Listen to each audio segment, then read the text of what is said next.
عاجل الآن مقتل سيد جعفر الياسري وابنه وأخيه في ميسان العراق. وفي التفاصيل، اشتبكت قوى عسكرية من قيادة عمليات ميسان اليوم الجمعة مع المدعو سيد جعفر ومجموعته في منطقة ال5 كيلو بالمحافظة. وقال مصدر أمني في حديث للسومرية نيوز إن قوى عسكرية من قيادة عمليات ميسان اشتبكت مع المدعو سيد جعفر ومجموعته في منطقة ال5 كيلو بالمحافظة.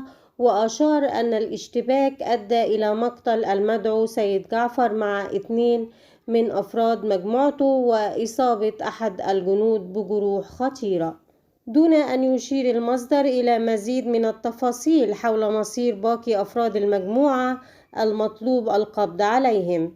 وتأتي هذه التطورات في الوقت الذي تتصاعد فيه سير العمليات العسكرية والإجراءات الأمنية في العراق، مع مخاوف من تكرار الخروقات والهجمات على النقاط الأمنية والمناطق. تلك الجهود الحسيسة ستضع حداً للشائعات والأقاويل التي تحاول بث الرعب بين المواطنين، وتؤكد على سيطرة المؤسسة الأمنية والعسكرية على الأوضاع الأمنية في البلاد.